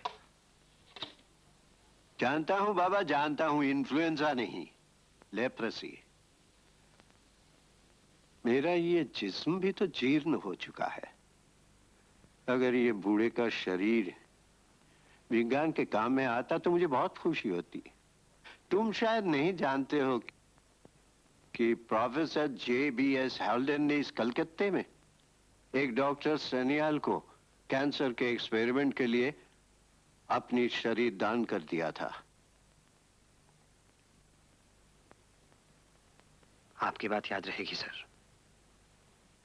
आखिरी सांस तक याद रहेगी सर। दादा, आपकी वजह से डॉक्टर कुंडू जैसे इतने महान आदमी से मिलने का मौका मिला है। अच्छा, तो उन्हें पहले से नहीं जानते थे? जानता था कि वो एक बड़े साइंटिस्ट हैं, माइक्रोबायोलॉजी में बहुत कुछ किया है, विदेशों में भी काफी नाम है उनका, लेकिन इंसान के रूप में भी वो इतने बड़े हैं ये नहीं जानता था। नमस्कार डॉक्टर राय, आपकी वो बात सही है ना? कौन सी बात? वही वैक्सीन वाली बात, लेकिन बहुत से लोग विश्वास नहीं कर रहे हैं। देखिए, रोगी और डॉक्टर में विश्वास का रिश्ता होता है, और डॉक्टर और दवाइयों की कंपनी का रिश्ता भी विश्वास का होता है। और दवाई साइंस है जिसमें विश्वास या अविश्वास का कोई सवाल ही पैदा नहीं होता। हाँ मैं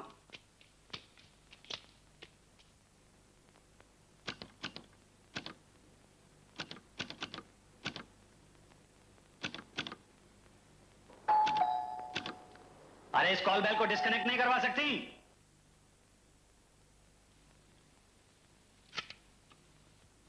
नमस्कार। नमस्ते। हम लोग सब डॉक्टर हैं। अभी हाल ही में हमने डॉक्टरी पास की है और इसी सिलसिले में डॉक्टर राय से मिलना चाहते थे। हाँ, लेकिन वो तो अपने काम में व्यस्त हैं। हम लोग उनका ज्यादा समय नहीं लेंगे, बस थोड़ी देर बात करेंगे और चले जाएंगे। अच्छा, आइए बैठे, मैं बुलाती हूँ।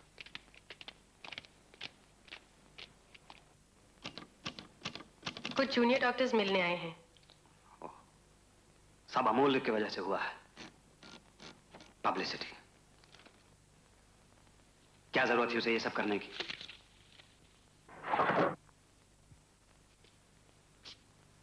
नमस्कार। बैठिए बैठिए। हाँ कहिए। डॉक्टर राय, हम लोग आपका एक लेक्चर अरेंज कर रहे हैं। देखिए, लेक्चर तो मैं देता नहीं हूँ। डॉक्टर साहब, आपके वैक्सीन के बारे में था। दरअसल इस सिलसिले में हम कुछ जानते नहीं थे और जानकारी हासिल करना चाहते हैं। इससे हमें काफी फायदा भी होगा। अच्छा, मेरी वैक्सीन के बारे में? बैठिए बैठिए। Thank you sir. Thank you sir. आपको तो लगता है मैंने देखा है पहले भी। जी हाँ, डॉक्टर कुंडू के लैब में। हाँ हाँ, आप ही कह रहे थे ना कि लोगों को मेरे वैक्सीन पर विश्वास नहीं है। Sorry sir. नहीं नहीं, you don't have to be sorry. I should be sorry. I was rather rude to you the other day. ठीक, तो आप लोग मुझे बता दीजिएगा कहाँ किस वक्त पहुंचना है, मैं आ जाऊंगा। Okay sir. Okay, thank you sir. Thank you sir.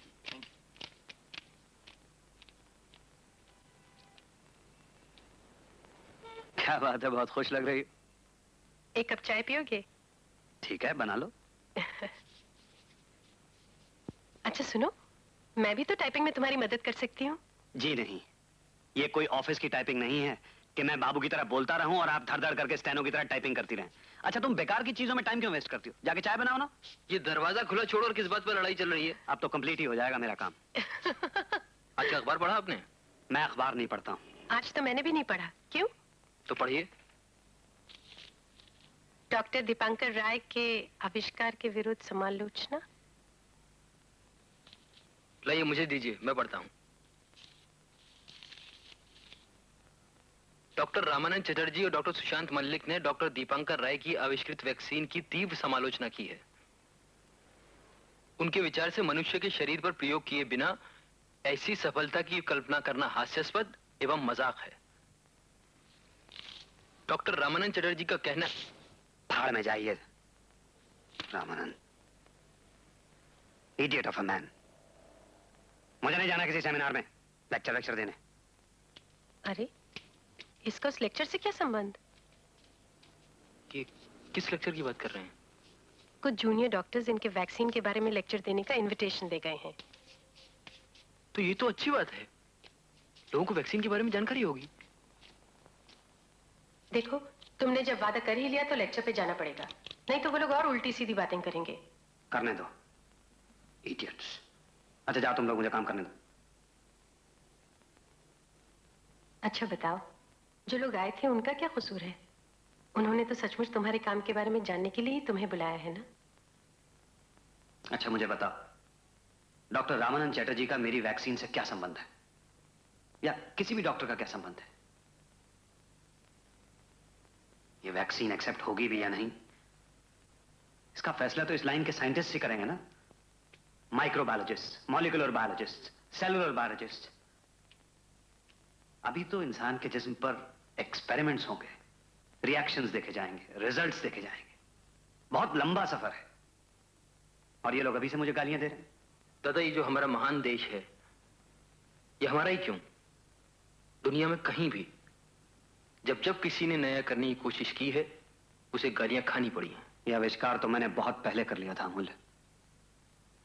Toxicity दूर करने में इतना वक्त लग गया।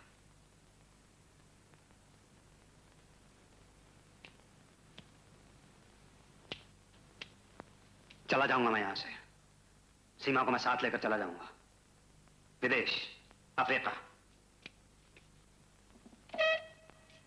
वहां भी हमारे देश की तरह लेप्रेसी बहुत बड़ा प्रॉब्लम है। तुम जा सकते हो, मैं नहीं जाऊंगी तुम्हारे साथ। काम के लिए सब विदेश भागने लगे तो हमारे देश का क्या होगा? क्या इस देश से कभी कोई अच्छा काम नहीं होगा? मैं देश विदेश को नहीं मानता हूं सीमा, इंसान को मानता हूं। इंसान जो इस यूनिवर्स का हिस्सा है, a creature of this universe। एक रोग जिससे इंसान हमेशा के लिए मुक्त हो जाएगा, आजाद हो जाएगा। वो किसी का भी वैक्सीन क्यों ना हो, मेरा या दुनिया के किसी भी साइंटिस्ट का, लेकिन है तो इंसान के लिए। ये अगर हमारे समाज के प्रेशर में रहकर कर सके दादा, तो हमारे आने वाले साइंटिस्ट को बहुत आत्मविश्वास मिलेगा। और इसीलिए तुम्हारा उस लेक्चर में जाना जरूरी है। दादा चलिए प्लीज, देखते हैं क्या रिएक्शन होता है। Let's see. फ्रेंड्स, मैं यहां किसी बड़ी भूमिका की जरूरत महसूस नहीं करता, क्योंकि मैं जानता हूं कि आप सब डॉक्टर्स हैं या साइंटिस्ट या वुड बी साइंटिस्ट।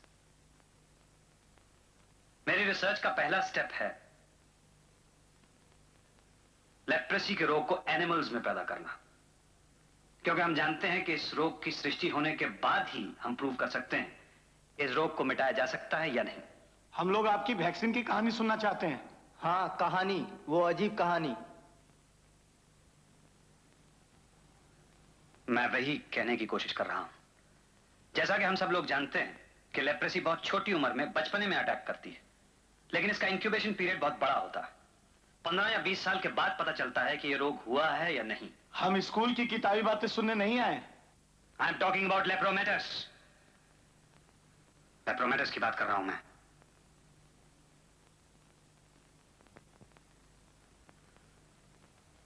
लेप्रोबैसिलस कल्चर करने के बाद जब यह वैक्सीन ब्राउन माइस में इंजेक्ट किया गया, आपने तो बिल्ली को क्यों नहीं दिया?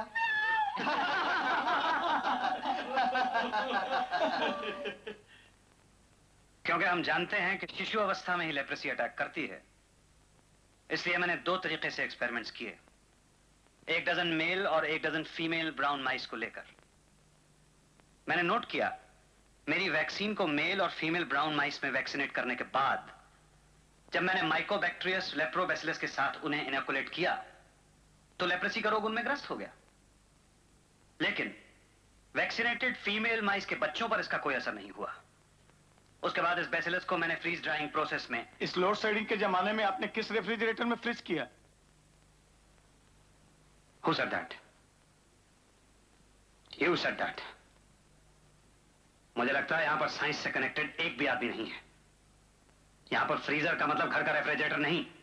It means liquid nitrogen freezer. Do you understand? इस लेपर डॉक्टर को बैठने बोलो। डॉक्टर राय, हमें लेप्रोसी से कोई इंटरेस्ट नहीं।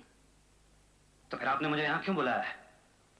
मैं तो लेप्रेसी के वैक्सीन पर ही काम कर रहा था। क्या आप सोचते हैं कि लेप्रेसी जैसे घृणित रोग के कीटाणुओं को हर औरत के जिस्म में सिर्फ इसलिए दिया जाए कि कुछ लोगों को लेप्रेसी होती है?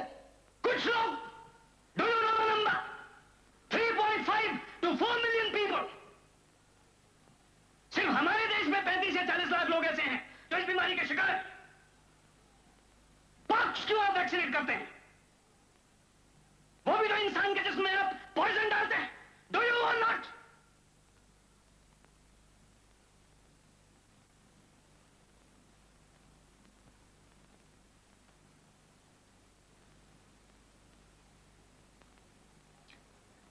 गायनेकोलॉजिकल साइड से मैं आपसे एक सवाल पूछना चाहता हूं। क्या? आपने क्यों कहा कि इस वैक्सीन के जरिए एक बांझ औरत को गर्भवती बनाया जा सकता है? मैंने सोचा था ये साइंस का सेमिनार है, ये तो सर्कस का एरीना है। You are a joker, all of you are bunch of jokers. मुझे सुनने दीजिए, मुझे डॉक्टर राय की बात सुनने दीजिए। अच्छा डॉक्टर राय, आपकी वैक्सीन का गोनाडोट्रोपिन के साथ क्या संबंध है? मैंने इसे एक मीडिया की तरह इस्तेमाल किया है। देखो, मैंने ये कोई क्लेम नहीं किया है कि इससे औरतों की स्टेरिलिटी चली जाएगी, but it is a possibility, and possibility is a very big thing in science. आपको गोनाडोट्रोपिन मिली कहां से? उसे तो इंपोर्ट करना पड़ता है। आपका इंपोर्ट लाइसेंस दिखाइए। मैंने इसे इंपोर्ट नहीं किया है, खुद बनाया है, घोड़े के खून से बनाया है। घोड़े के खून से? You have any doubts? You have any doubts? About my work, you have any doubts? Let me explain it to him. My work. Leave me. Let me explain my work to this man.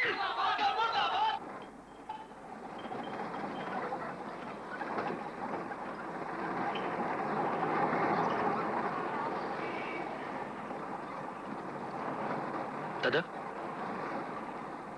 आप पसीने पूरे भीग रहे हैं कि तबीयत ठीक नहीं है?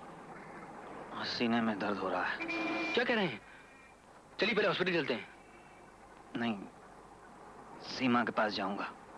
दादा, ये हार्ट का प्रॉब्लम भी हो सकता है। हॉस्पिटल चलते हैं, मैं सीमा भाभी को ही ले आऊंगा। नहीं, सीमा के पास जाऊंगा पहले। खिड़की खोल लेता हूँ, कुछ फ्रेश एयर मिल जाए।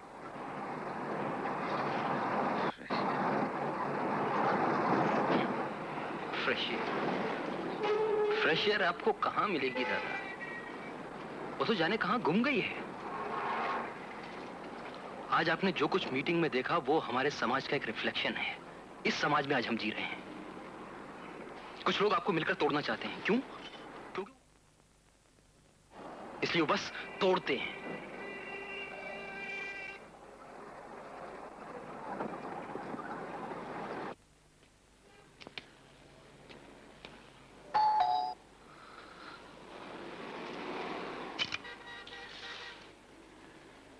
क्या हुआ? कुछ नहीं, जरा थक गया, लेटूंगा। क्या हुआ बताओ? क्या बताऊं भाभी, बहुत बदतमीज लोग थे। गाड़ी में इनकी तबीयत खराब हो गई थी।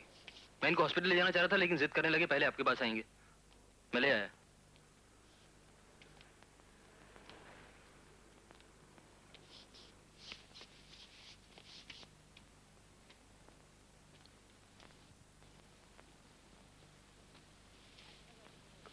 सारा कसूर मेरा ही है। ये तो मीटिंग में जाना ही नहीं चाहते थे, मैंने ही मजबूर किया। अच्छा किया। मैंने तो अपनी पूरी जिंदगी अपनी छोटी सी लेबोरेटरी में गुजार दी। बाहर दुनिया भी है, ये आज पता चला। तुम इनके पास बैठो, मैं अरिजीता को फोन करके आती हूँ। नहीं नहीं नहीं, अरिजीत को बुलाने की कोई जरूरत नहीं। मैं खुद एक डॉक्टर हूं, मुझे मालूम है मुझे क्या हुआ है। अमोल, जाओ तुम प्रेस के आदमी हो, तुम्हें तो मीटिंग कवर करनी होगी। मैं मीटिंग कवर करता हूं दादा, मैं सेमिनार कवर करता हूं, लेकिन गंदी गुंडागर्दी कवर नहीं करता हूं। And I am telling you, मैं निष्क्रिय नहीं बैठूंगा। जिन लोगों ने आज आपका अपमान किया है। हैं कौन ये लोग? होते कौन है? ये कौन है? ये वही है जिन्होंने एक दिन डॉक्टर जेसी बोस को जालसाज कहा था, जिन्होंने उन पर लेबोरेटरी से चीज चुराने का इल्जाम लगाया था। दादा मजे की बात ये देखिए कि हम लोग गैलीलियो का नाटक देखने जाते हैं और तालियां बजा बजा कर हॉल को हिला कर रख देते हैं। मैं देखता हूं हमारे प्रिटेंशंस की कोई लिमिट नहीं है। हेलो, तुम लोगों ने क्या साइंस को बच्चों को खेल समझ रखा है? ये दीपंकर को लेक्चर देने के लिए किसने कहा है? पहले ही प्रेस, टीवी, रेडियो में एडवांस पब्लिसिटी करके एकदम गड़बड़ कर बैठे हो। अब ये मीटिंग, उससे कह दो कि बिल्कुल चुपचाप बैठकर जल्दी से जल्दी पेपर तैयार करे।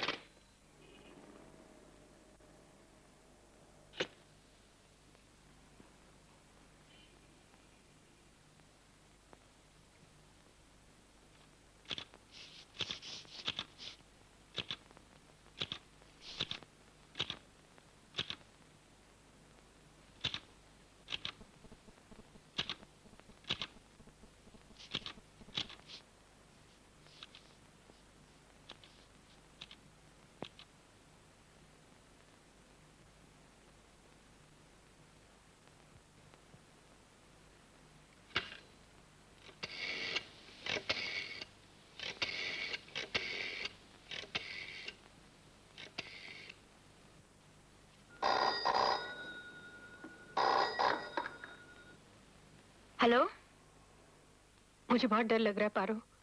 इनकी तबीयत ठीक नहीं है। क्या क्या कह रही हो? मीटिंग में हंगामा हुआ था? कैसा हंगामा? मुझे नहीं मालूम, लेकिन वहां अपमान हुआ था इनका। ये तो बीमार ही पड़ गए। कह रहे थे सीने में दर्द भी है। तुम जरा ठहरो। हाँ,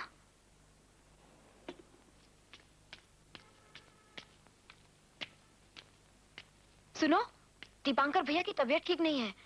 मीटिंग में लेक्चर देने गए थे, वहां लोगों ने इंसल्ट की है। कह रहे सीने में दर्द है।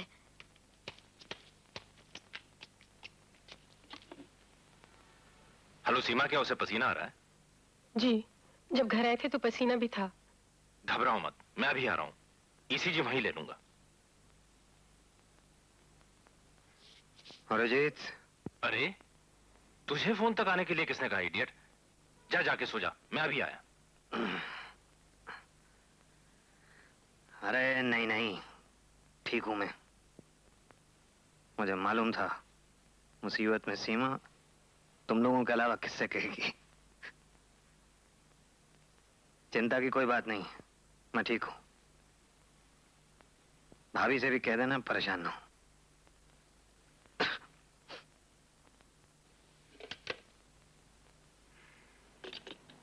क्या मना कर रहे हैं?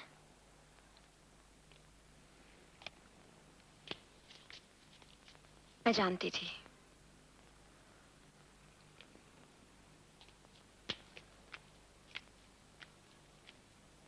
तुम तो एक डॉक्टर हो, है ना? अचानक ये सवाल? और मैं समझती हूँ कि डॉक्टर का भी एक धर्म होता होगा। सो तो है, और उस धर्म का पालन मैं भी करता हूँ। ना, नहीं करते। तुम सब मिलकर दीपू भैया के पीछे क्यों रहे हो? मैं तुम्हारी पत्नी हूं। तुम मुझसे नहीं छिपा सकते। तुम भी उनके गुट में हो। रामानंद बार बार तुम्हें फोन क्यों करता है? हर वक्त दीपू भैया के बारे में पूछता रहता है। अखबार में उनके बारे में कितनी उल्टी सीधी बातें छापी जाती हैं, लेकिन तुमने तो एक बार भी प्रोटेस्ट नहीं किया। छी, अंत में उसी दोस्त को लेकर जिसके साथ तुम बचपन से पले बड़े हो और जो तुम्हें जी जान से ज्यादा चाहता है। इसमें पर्सनल रिलेशनशिप या दोस्ती का सवाल ही नहीं उठता। एक गायनोकोलॉजिस्ट होने के नाते रामानंद को प्रतिवाद करने का पूरा पूरा हक है। कलकत्ते में उससे भी बड़े बड़े गायनोकोलॉजिस्ट हैं। वो तो इस संबंध में कुछ नहीं कहते। उसे इतनी मुखियागिरी करने की क्या जरूरत है? और वो तुम्हें क्यों अपने साथ घसीटता है? अगर तुम चाहो तो उसे फौरन रोक सकते हो। मैं कौन होता हूं? वो मेरी बात क्यों मानने लगे? कतराओ मत, समझे? कलकत्ते का हर डॉक्टर तुम्हारी इज्जत करता है। एक पूरा अस्पताल तुम्हारे अंडर में है। सारी नर्सिंग होम तुम्हारी सिफारिश करते हैं और गवर्नमेंट में तुम्हारा इन्फ्लुएंस। सारा मेडिकल साइंस मेरी जेब में तो नहीं। मैं एक डॉक्टर हूं, लेकिन दीपांकर एक साइंटिस्ट है। एक साइंटिफिक इन्वेंशन कोई बच्चों का खेल तो नहीं। इस सिलसिले में कई आंधियां चलेंगी, डिबेट्स होंगी, सेमिनार्स होंगे, बहस होगी, लोग सबूत मांगेंगे और दीपांकर को वो सबूत देना पड़ेगा। इस सब के बीच तुम, मैं, दीपांकर और हमारे व्यक्तिगत संबंध कोई मायने नहीं रखते।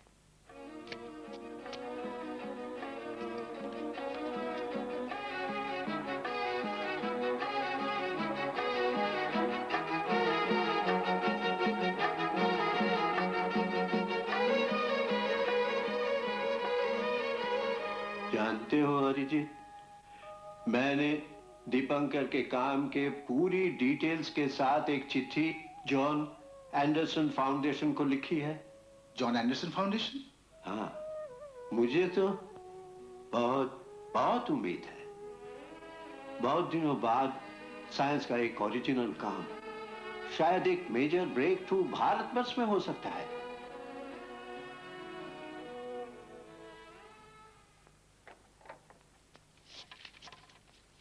सर। यस, ठीक है, आज ही भेज दो। वेरी अर्जेंट, पियोन से हैंड डिलीवरी करवा देना। ठीक है सर।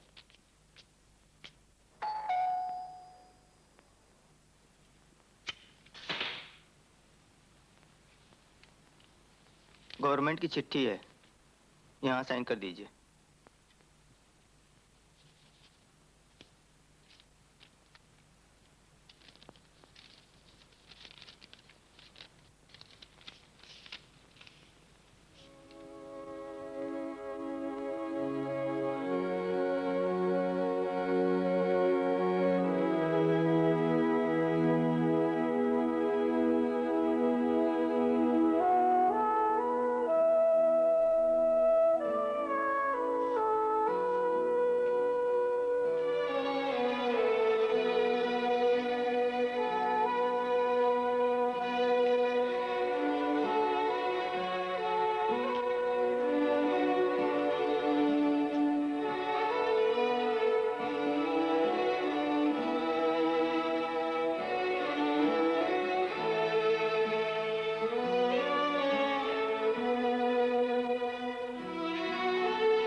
उन्होंने मेरा ट्रांसफर एक गांव के अस्पताल में कर दिया। अब मैं क्या करूंगा सीमा? मेरे तो पेपर्स भी तैयार नहीं हैं। बहुत काम बाकी है। कलकत्ते में नहीं रहूंगा तो पेपर्स कैसे तैयार करूंगा?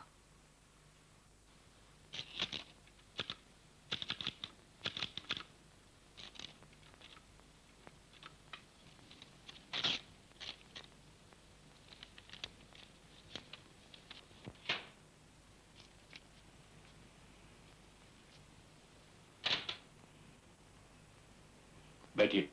ये रिपोर्ट। डॉक्टर दीपांकर राय का ट्रांसफर एक गांव में कर दिया गया है।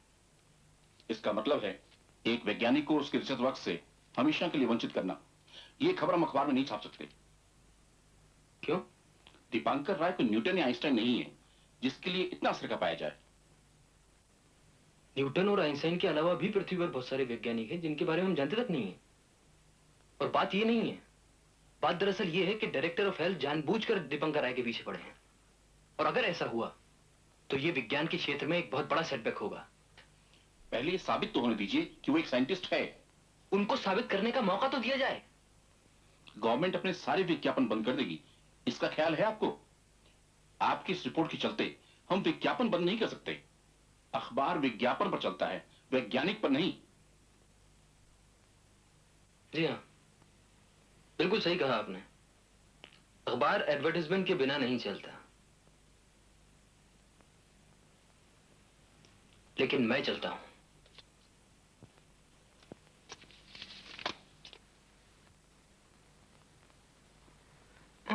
कलकत्ते से सिर्फ 4 या 5 घंटे की ही तो दूरी है।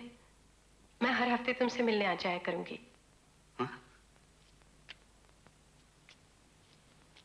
तुम मेरे साथ नहीं आ रही? देखो, एक बार मकान छोड़ दिया ना तो दोबारा मिलना मुश्किल हो जाएगा। और फिर तुम कोई हमेशा के लिए थोड़ी जा रहे हो। जब वापस लौटोगे तब। और फिर तुम्हारे बच्चों की देखभाल कौन करेगा? मैं किसी स्कूल वगैरह में नौकरी कर लूंगी, नहीं तो दोनों एस्टेब्लिशमेंट चलाना मुश्किल हो जाएगा।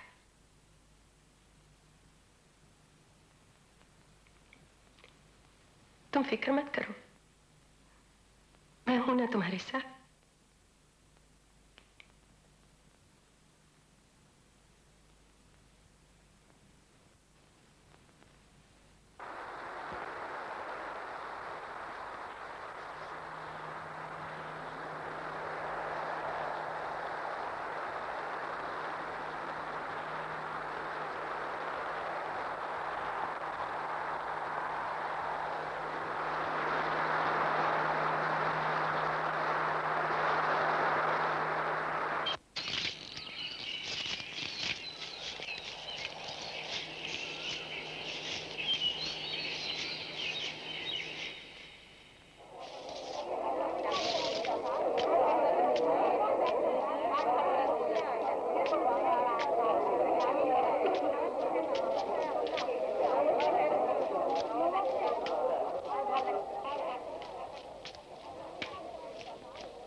इतने सारे रोगियों को मुझे अकेले ही देखना पड़ेगा। अभी तो आना सिर्फ शुरू ही हुआ है, दिन बढ़ने के साथ साथ भीड़ भी बढ़ती जाएगी।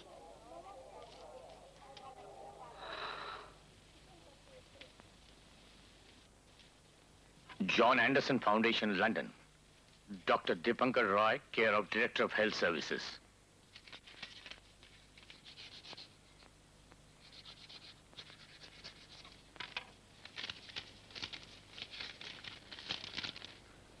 John Anderson Foundation. Dear Dr. Roy, we are so happy to learn by letter of Dr. Kundu about your valuable work on leprosy. We are very much interested to know about your findings. John Anderson. Thank you.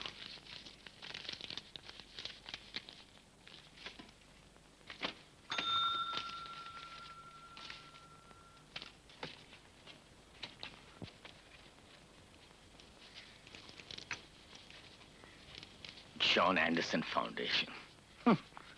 Foundation.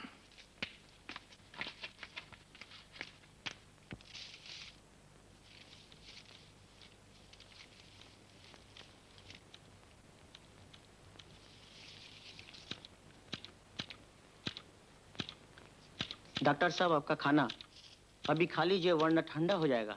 हाँ, रख तो खा लूंगा। बहुत रात हो चुकी है डॉक्टर साहब, पहले खा तो लीजिए। हाँ, खा लूंगा, देख रहे हो काम कर रहा हूँ मैं। रख तो। ठीक है, कम से कम दरवाजा तो बंद कर लीजिए। इतनी रात गए, यहाँ कोई दरवाजा खुला नहीं छोड़ता, चोर डाकू भरे पड़े हैं।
कब आई तुम?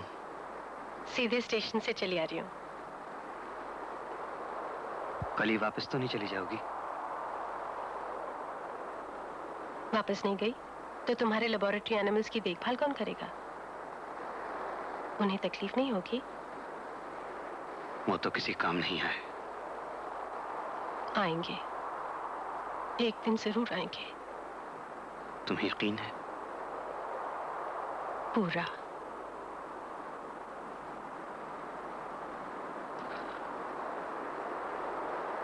मैं बिल्कुल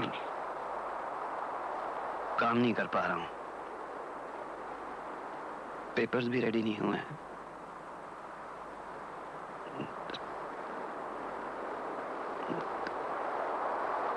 मिस करता हूं तुम्हें।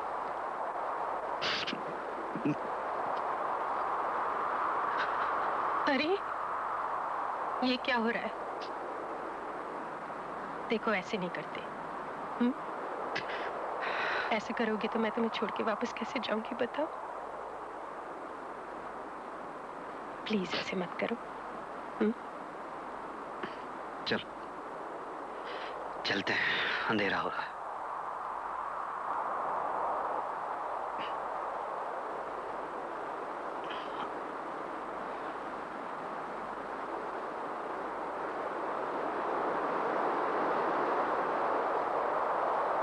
क्या देख रहे हो? समंदर। विज्ञान के सवाल समंदर की लहरों की तरह है सीमा। एक के बाद एक मन से टकराते हैं। एक बड़े सवाल के बाद एक छोटा सवाल, एक छोटे सवाल के बाद बड़ा। मैं इन सवालों का जवाब दे सकता हूं।